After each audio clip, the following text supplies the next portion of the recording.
All right, so here in our state this morning, we have been talking about King County celebrating this huge milestone, hitting a 70% vaccination rate.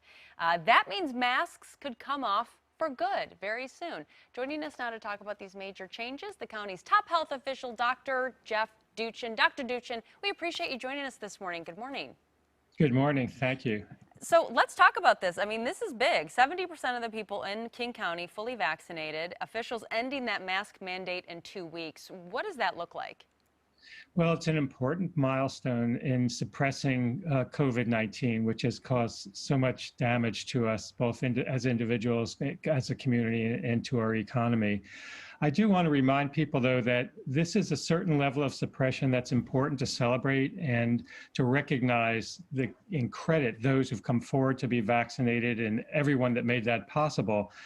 But the outbreak is not over, and the mask mandate is not going away completely. Those who are unvaccinated, and we still have a significant number of those who are unvaccinated in our community, remain at risk for COVID-19, both for acquiring the infection, getting sick, hospitalized, rarely dying, but also for spreading it to others.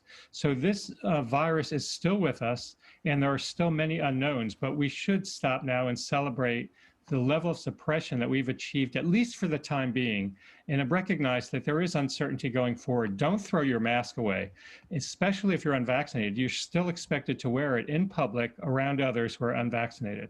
So that is my question here, because I mean, that's a good point. If you're unvaccinated, obviously the mask makes sense, and you're telling people, they still need to wear it.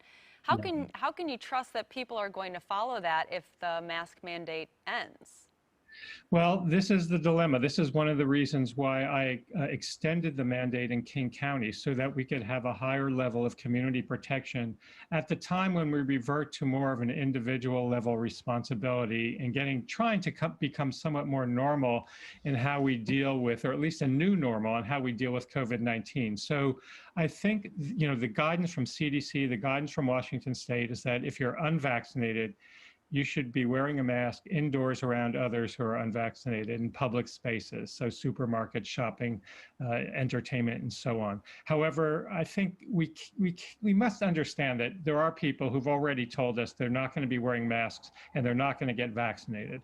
So I think everyone needs to just assume that when you're in a public space, there are other people who are unvaccinated and who are not masked.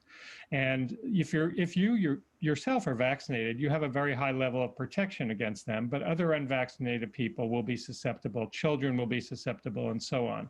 So I think those of us who are vulnerable because we have underlying weakened immune systems will want to continue wearing masks and really understand that it's likely that some people who are not vaccinated will also not be wearing masks, and to take precautions. And that means all of us need to think about improving the airspace, the air quality, ventilation in our indoor spaces.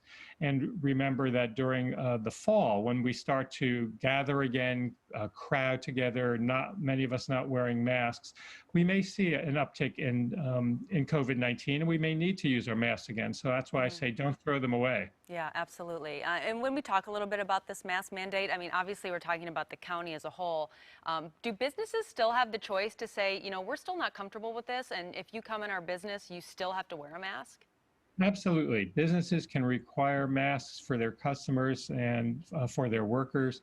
And everyone should feel, that they have the option of wearing a mask if they just feel more comfortable, if they're at more risk personally, if they're in contact with a high-risk person and don't want to take any chance of spreading COVID-19 to them, even though they themselves may not become ill. Or if you're just, worried about transmitting to a younger person who admittedly is at less risk of developing severe illness, but COVID still is a significant illness and worth avoiding in young people as well. So there are reasons why folks may continue to wear masks, and they may just want to make it a more comfortable setting for those who are unvaccinated and who are expected to wear masks. So, keeping that standard going may be a reason why others may choose to wear masks as well. Doctor, I do want to ask you this, and I know we're kind of running out of time here, but I wanted to ask you about this Delta variant, because we've been talking about that on the show, and that there are cases here in Washington State. Vaccinated, unvaccinated, what do we need to know about this latest variant? Well, we need to know that this virus continues to evolve, and each time it's been getting easier to catch, more transmissible, more contagious. So that means if you're around someone, you're more likely to get COVID today than you would have been a couple of months ago when different variants were circulating. This virus is moving more effectively through the air, so it's more contagious. There's significant concern that it may lead to more hospitalizations as well, so be more serious. And the bottom line is that, COVID-19 is not over. The virus is continuing to evolve.